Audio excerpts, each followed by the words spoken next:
just don't know even where to start.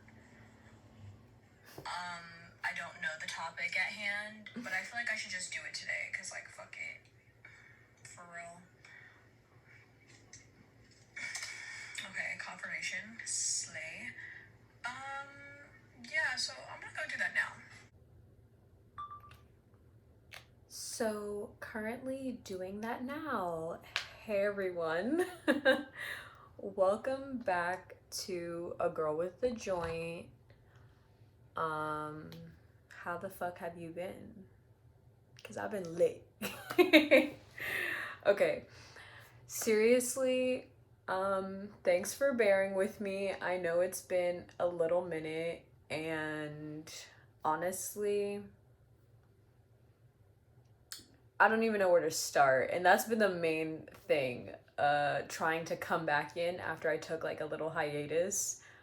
I haven't known how to start this, what my topic at hand was even gonna be. Last year was a huge moment for my life. It was an amazing, like, going through it was not an amazing experience, obviously, but I feel like it only made me a better person, hence it being just an amazing experience for me to have as I'm alive. A lot of revelations, huge pivotal moments, huge emotional breakthroughs, and to be honest, it was treacherous times, my friend. I was down bad emotionally and mentally, and I was mentally fucking exhausted. I was at my breaking point and then some, and I didn't even know that I was there. Everything was just happening all at once, and I couldn't really even see a way out of it. So after sitting with myself, creating this podcast, creating this safe space, to talk about the things that I was going through and that I was like having these huge revelations on, I'm now here, 2023. Welcome to the fucking new year. We are in our we are halfway done with the year, which is awesome. Love that for us. This year has flown by. It's shown me so much gentleness and so much love, and I'm appreciative of that. Why do I want to be? I'm always crying when I'm talking. Damn, bitch. No, but I'm really appreciative of all the love that I got this year. I think this is my first time really sitting in that, and like sitting in just the appreciation that, you know, the universe, my guides, my ancestors, like my team has shown me. Yeah. I'm just like, my heart is warm because I was so emotionally distraught last year. I really didn't know if I was gonna, like, I knew I was gonna be okay eventually, but I didn't know when that would have been. And I feel like the year kind of just like slowly coddled me and held me until I was okay. And then it was like, it pushed me off the fucking ledge, bitch, because I've been lit recently. um, so yeah, so I guess this first part of this is just gonna be like an update. Fucking update. Yeah. What is my update? My update is that I've been working, motherfuckers. I've been fucking grinding. Um, I've been doing obviously my hair, makeup, everyday daily bag, but I had my first solo project this year that should be on my Instagram within like the next week or so. And it was a huge event. Super grateful. My first project was out of state, so I'm like, if this is how the universe is, this is me dipping my toes in, bitch. If this is my fucking toes in like the pool of abundance, imagine when I submerge my body. That's how I feel. Like, that's even more so why I feel like I'm so loved and like happy and blessed and you know, you go through so many trials and tribulations just for when you finally get a glimpse of like what celebration looks like for you. It's almost like overwhelming because like when you're in it, you're not even getting the opportunity really to celebrate it. This is this me sitting down recording this is literally my moment of like giving myself my flowers, you know, like pampering myself. I really haven't even pampered myself in like so fucking long. I haven't even been able to really like do my big one on me like how I usually do. But I know it's coming and I'm just like excited and I'm here for like the journey and the ride of that within itself. Um Aside from my like biggest project, I've been traveling a lot. I went to Colombia. Okay, so I started the year, I went to New York, I think in January. Then I went to Colombia in like March. Since March, I've been to New York. I went to Arkansas, which is where my project was based. I went to New York. I went to LA, and then I went back to Arkansas.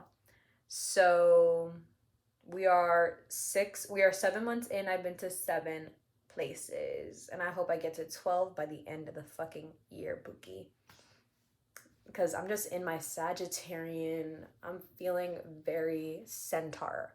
Okay, centaurian. That's the new word. The word of the day. The word of the day.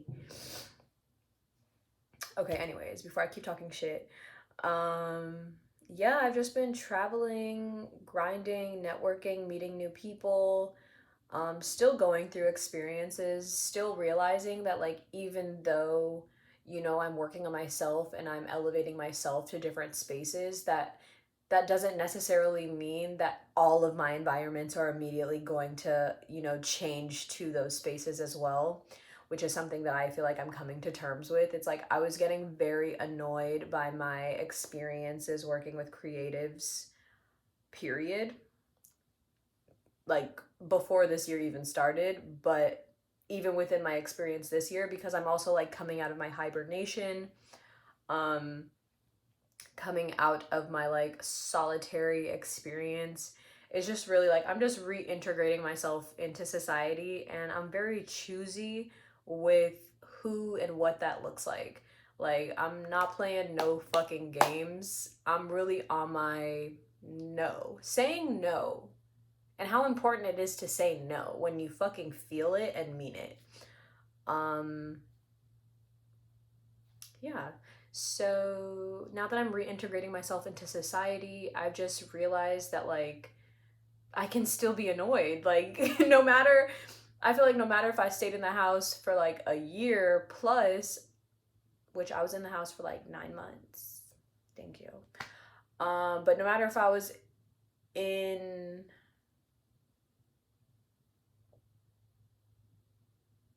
the house for longer, sorry, I had like a brain fart. If I was in the house for longer, I don't think I would have like realized that like I still have the capacity to get annoyed. I don't know what the fuck I thought was gonna happen. I guess I thought I was gonna turn into Gandhi and just fucking like, you know, meditate my way out of every situation, but I'm a human. I still get annoyed. I still have human reaction, which I think is something that I'm coming to terms with. Um yeah, so I had some annoying creative experiences. That's besides the point. It just makes me want to do my big one even more and like learn a new skill and learn how to really get into photography and like shoot my own shit. Because I just feel like as a brand owner, also it would just make my life fucking simpler. I'm sure I can do it. It's just a matter of really just like putting the pieces together and like um, elevating my equipment. Speaking of that, I'm also just like, now that I'm in this integration period, I finally have a moment of like settledness and like just being home and like taking care of my like center space, my home space again. I'm working on agenda. I've rebranded and you know, that's just a new girl. I have two websites that are now going to be listed on the bottom. Anastasia Riley, get into it, my main website where you can book me for life coaching, consulting, project management, event curating and planning, social media management, all of my little tips and tricks and traits, and that's not even half of it, but like the ones that I take income that I make income from will be listed on my website. So check it out. My new portfolio's on there. Everything should be updated. Get into it, tap in. But yeah, so I really don't even know. Like I don't even know where to start, where to begin. I don't even know what to talk about. This podcast has been like the hardest podcast for me to even think about as far as like a topic. I feel like I came in so strong with such hard hitters that I'm trying to like not miss on like making it like important and substantial, and making sure that it's going to be like impactful in a long-term way, that it's also made me more hesitant to even make another. I'm like, they're so good topic wise that I could even like divulge deeper into those topics because there's always something to talk about. But yeah, I mean, I guess I haven't given myself like enough leeway in that sense of making like I'm being hard on myself and even making like a podcast episode, because I'm just like, I want them to be like, I want it to be impactful and I want it to be meaningful. And because I started this podcast when I was like emotionally going through a lot, I had so much to talk about and so much to let out. And now that I'm feeling like lighter and less heavy, I don't know how to transition goodness into an episode. Like, there's obviously things to talk about, but I do kind of need help. So, like, if you guys have any topics in mind, please let me know. I'm gonna make a poll on Instagram, so like, get into it, tap in. I'm probably gonna make a few of them, so catch it when you can. Aside from that, let's see. Okay, so I did a little bit of digging and trying to find out. There was a topic that I did really want to talk about. I briefly talked about it on my main Instagram, and I had a lot of like nice communal like conversations and responses with a lot of other women about this. So, not to like damper the mood or anything, but we're going to talk about eating disorders. As my background being a Caribbean, I'm pretty much mainly going to highlight eating disorders and like body dysmorphia within like the Caribbean diaspora. Just because I feel like a lot of the time our parents don't realize, our parents, our family, the communal culture doesn't realize how impactful like words are. They do for like other things, but for some reason I feel like this gets a lot of like leeway. And the topic of like even thinking that you can build thick skin, I hate that, and I hate that Black people have to build thick skin to fend in just life and like in life experiences. I think it's whack. And not only is it whack, but like it's just not,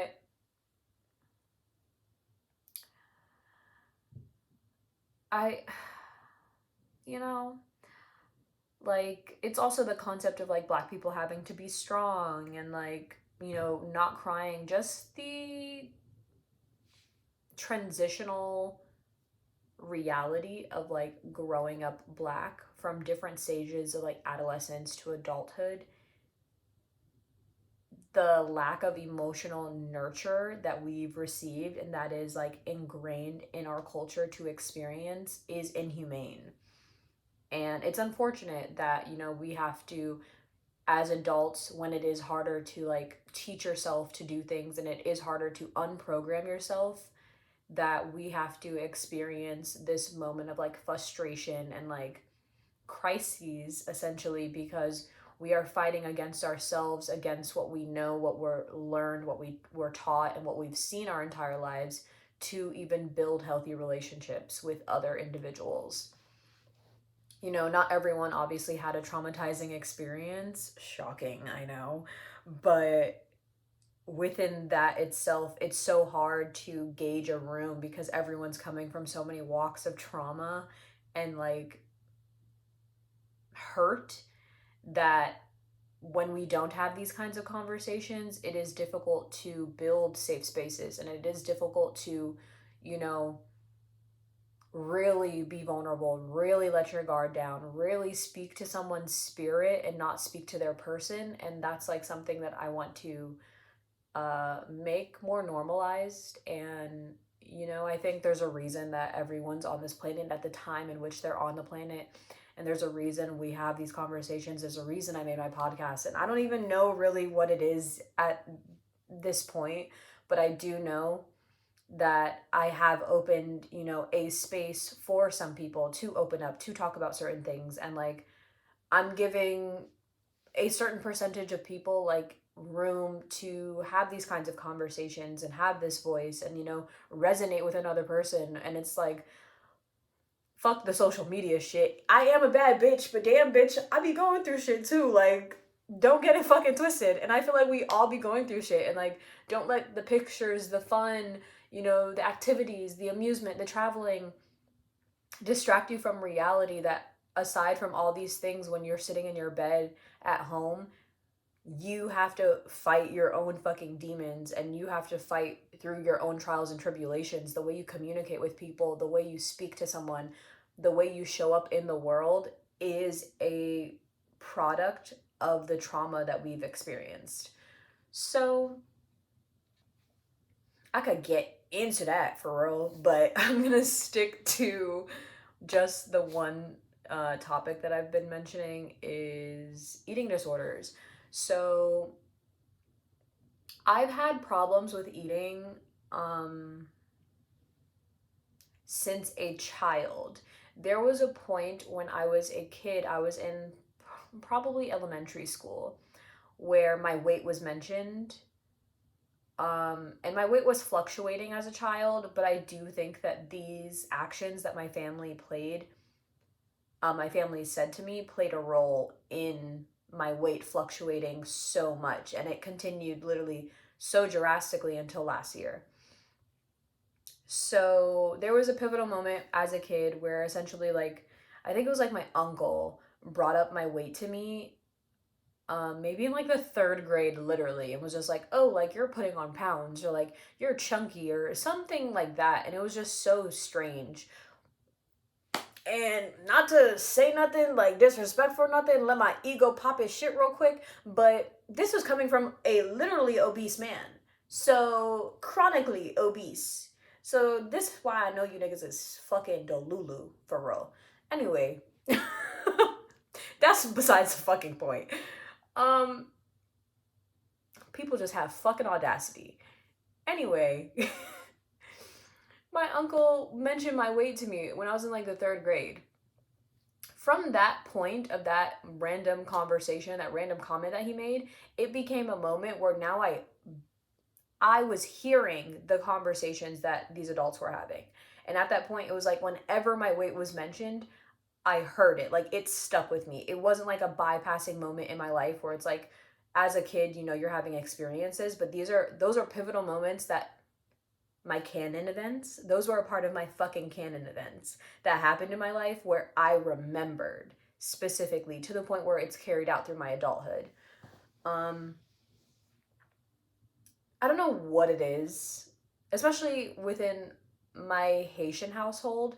In my Jamaican side of my family, I feel like every time I put on weight, it was like adorned by my family. Like they were always like, you look so much better with weight on you, like you look so healthy, you look so like anytime I had weight put on me, I was like complimented more heavily. Within my Haitian side of my family, anytime my weight could fluctuate whether I was losing weight or gaining weight, there was a commentary with some negative connotation. It was always, you're getting chunky, you're putting on pounds, those are too tight. Or it's, you're so skinny, you're losing too much weight, are you eating?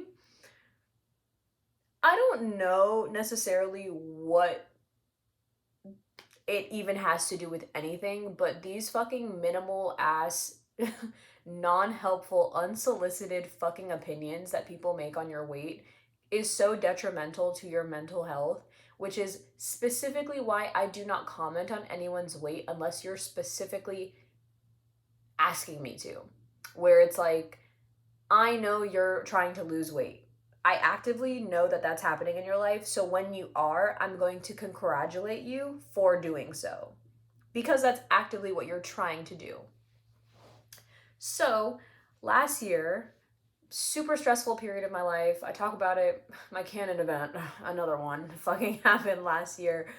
But in that experience of going through stress, emotional distraught, emotional exhaustion, physical exhaustion, all the things that were happening to me last year, I didn't realize that food played such a huge part in how I showed stress in my life. I don't know if this is because I learned how to disassociate at a young age. I couldn't tell you where this really stems from, but it's very hard for me to pinpoint when I'm stressed in my life. I don't know how to pinpoint being anxious or feeling anxiousness. So I feel like that plays a role into me not being aware when I'm stressed out. Unless I'm physically in a moment that is high stress. Like when I'm on a production set, I know when I'm stressed. Once I'm off a set, to be honest, I can't tell when I'm stressed out. I know when I'm annoyed, but I do not know when I'm stressed. And I don't really experience anxiousness that would, translate to me knowing that stress is coming or I feel stress. That's a case that needs to be studied anyway. But because of me, I'm going to assume knowing how to disassociate, um, training myself as a child or as like a preteen to be super nonchalant. I don't know if that just stuck and I literally just like broke. I don't know. I don't know what it is. I need to actually find that out. But because of this pattern that I have within myself, I am unaware when I'm stressed out. So, as I was going through this huge emotional turmoil, obviously being extremely stressed out, I lost weight drastically. And I think I lost the most weight that I've ever lost in my life. But because of all the commentary that I received as a child and the praise that I received from people who have their own body dysmorphia issues going on in their lives, I think people project obviously their reality. That's something that I think we talked about. So, like, if people are projecting their reality, if you want to lose weight and you see your friend losing weight, you then praise your friend for losing weight when the reality of the situation is your friend is not healthy. Your friend is not eating. Your friend is going through huge emotional turmoil, therefore, is no longer eating, so is losing weight drastically. But because you yourself may want to lose weight, you praise the situation and you're like, oh my God, how did you do that? That was the most annoying thing that I feel like when I gained consciousness, I was like, what the fuck? Who are the fucking people that I'm keeping around me? But obviously, I don't make other people responsible for my own actions. I knew what was going on, but also I've never verbally said aloud that I had an eating disorder, so I wasn't aware that this is what that looked like. Because also I'm black, so I'm like, that's like white people shit, no offense.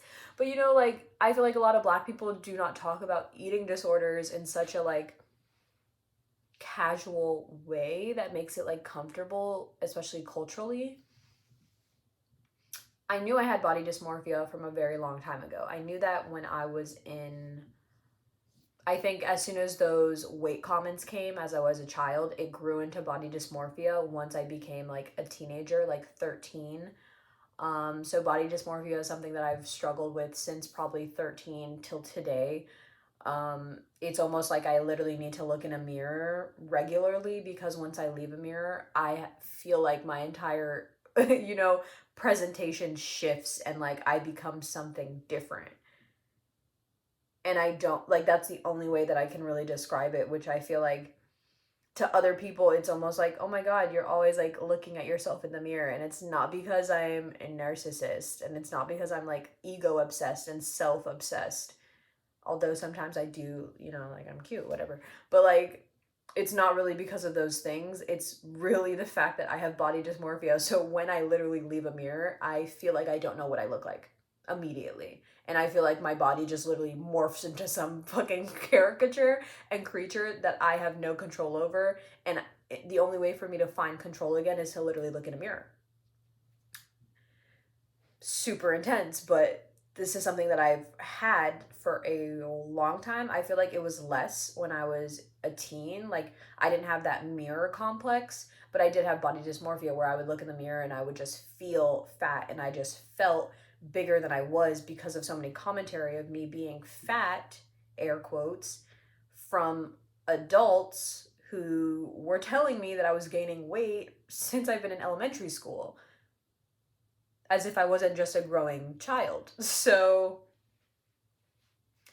dealing with that from, you know, adolescence to preteen years till now as an adult, it really took last year when I felt like I was in my lowest point of life for me to even acknowledge and verbally say out loud in like a non-joke, non-formatted, non-meme way that I have been dealing with an eating disorder for a very long time in my life.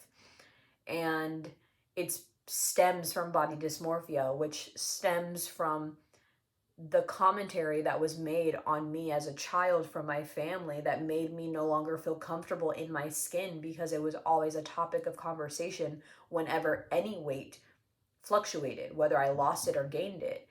And then being around, you know, individuals who strive for different body goals than I was, for them to praise my weight loss made me view it in less of a serious manner, because I just began praising myself for my weight loss, and I began gaslighting myself into believing that this is what I intended on doing. Like, I wanted to lose weight and I want to be skinny, and everyone loves being skinny. So like, because everyone around me is like wanting to be skinny than they were, I'm like, yeah, like I am skinny and I am losing weight and I am cunt and I look at me pose, bitch. Like, sickly gaslighting myself. Derange. But as that was happening and I started praising myself for this weight loss that I'd never intended, that I didn't know why was happening, and I was just like going through the tribulations of my own life, it took a very random moment on a work situation from a person that I was working with to mention it to me, for me to like become aware that that is a visual thing that other people are seeing of me. And it wasn't ever said to me in any like negative connotation, but how it was addressed to me wasn't the best situation, but that's besides the point. Um it was just a moment for me to realize, like, damn, as I was also in my transitioning period of like removing people from my life and, you know, like becoming more solitary and becoming more like in my own like cocoon, excuse me, that this person who I'm not as close to, that doesn't see me on a regular basis, noticed this huge drastic weight fluctuation in my life, and like, you know, just made it aware to me. And I'm like, how could a person in passing essentially make something that's super huge and super private and something that I've never really discussed and I never talk about, you know, aware to me? And the people that see me on a daily basis, the people that are with me all the time, the people that I'm spending so much time with, the people that also have gone through, you know, similar trials and tribulations as me, praise me for something that isn't intended and never really you know, care enough, I feel like, to talk about more or dive into deeper because they were too indulged in their own tribulations to really see me. So once I felt seen by this person, I feel like that also played a role into me, you know, detaching myself from certain people and really hounding in on my fucking Buddha moment. That was already happening, but that was like, I think that happened in the point before I went full like cold turkey and just stopped talking to a lot of people.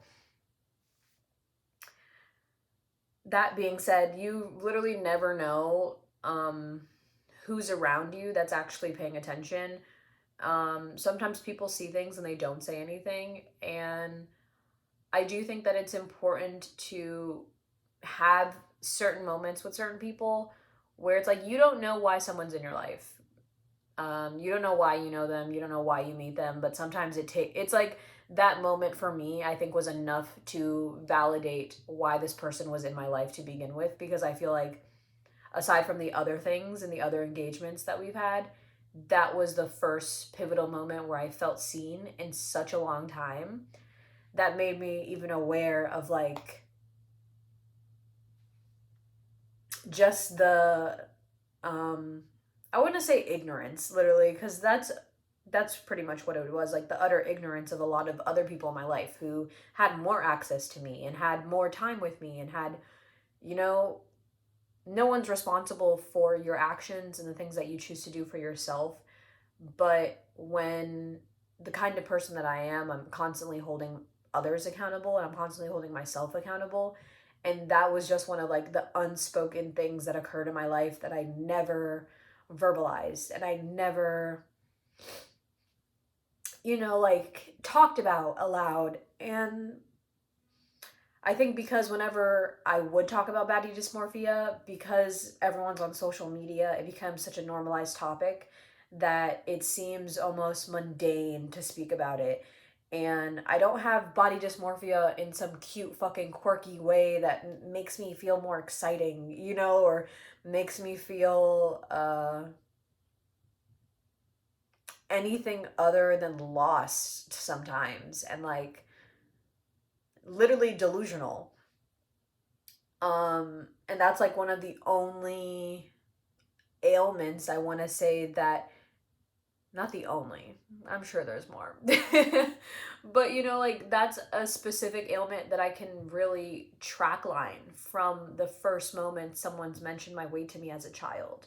So it's just life is so precious and people don't realize how impactful their words are and people don't realize how it's so important to deal with yourself and, you know, figure out who you are and heal yourself before you really like bring other people into your turmoil. Because I think when I was going through, you know, so much in my life, I excluded the world from it. And I'm not saying that's the best way to deal with things. I think community is very important. When you have a solid community, when you have a solid foundation of people around you who care about you, who want the best for you, who want the same things you want for yourself for you, and aren't trying to wrap themselves amongst your own goals and visions for yourself. I think that's very important. And that's why I think it's really important for me now to just continue building community, continue being choosy and picky with the people that I spend time with and the energy in which I put in certain places, because not everything is for everything and you're not supposed to experience all kinds of conversation in every place. But I think now that I'm on this path of like self-discovery again and relearning myself and realigning myself with who I've been for so long, and I'm finally able to like express that physically, I'm attracting more people who want the things that I have to offer without knowing that I even have these things to offer. And I'm gonna wrap up soon, but I just want to talk. Like, I had a story. So when I was in New York, I had moments when I would just be like, you know, in passing, like people literally in passing, like I'm standing somewhere and people would start conversations with me, and because I'm so like choosy about where I am, you know, I am a little hesitant about having such like open and casual and frivolous conversations, but I'm realizing that like as I'm doing the things that I'm doing, I'm attracting certain people who like I'm like getting emotional again. But I'm attracting certain people in my life who like maybe need that kind of conversation from me, and like they need to be made aware of like, you know, I don't know, just like what's going on, and like they want my perspective and they don't even know that I have a perspective to share. But like there was this guy and he randomly starts talking to me while I'm standing there and I'm waiting for my friend, and in that short conversation like I already knew. It's just like I just feel like I'm attracting like, you know, spiritual connections with people, and like I may not be meant to have any kind of relationship aside from that conversation. And like I'm just talking about this, I need to answer his DM. But you know, I just think life is precious. I've been allowing life to happen with me and for me, and not really like fighting for it. It's obviously hard. It's easier said than done. It's easier to say to be patient than have patience when you're going through things. But all I can say is like every day we are living testaments to the things that we want in life, and I feel like you can get them. It does take work, and the work is not fucking easy, and I think being self-aware is not fucking easy. And as much as I'm a live love laugh ass bitch, like the reality of being a live love laugh ass bitch is I'm aware and things hurt, and it's okay that things hurt, and it's okay that, you know, I've experienced the things that I've experienced, as long as I'm growing and I'm learning and I'm working through them. And that's all I could literally ask for out of life. That's all I want out of life, is to consistently learn and just be a better person than I was yesterday and the day before that, and just continue evolving, growing, loving on myself, learning how to love, showing compassion to the world and to the people around me, and growing my community. And you know, sometimes it involves doing things that you may not want to necessarily do heavily, but like sometimes you need it, and sometimes people need it, and compromising is key. And I can keep on giving my fucking TED Talk ass outro. But I think that's it for today. I hope you got where I was going with the whole body dysmorphia and eating thing, and just how it can translate in your life. And like I just think sometimes verbalizing it out loud, and sometimes like just having those conversations and just being made aware of like your actions can help you. And sometimes, you know, it's okay to say them out loud, and it's not giving it power, it's finally taking your power back from the situation. And I'm finally like healthy again. I'm gaining the weight that I've lost from last year back, and like that's why I'm very like, you gonna see this belly, like I don't give a fuck whatever my body is looking like, y'all just gonna get it, because at the end of the day I'm a bad bitch, and I'm aware, and I'm eating you up regardless if this belly is swinging or not. So like it really don't fucking matter. So like swing your belly, swing your titties, let that shit shake. It's summer, girl. It's too fucking hot. Okay. Anyways, I hope you guys enjoyed this podcast. I'm gonna put down below all my links where you can find me at. Keep up with me. Hopefully I have more of these coming soon. Yeah. Thanks for listening. Thanks for watching. All that jazz. Love you. Hope you're doing okay. And hopefully I'm sure we're going to have some great combos once I post this. So you can DM me at any point. I'm free for a little combo. I'm not going to give you no free life coaching. That's not about to happen. But you could DM me still. Okay? All right. Bye.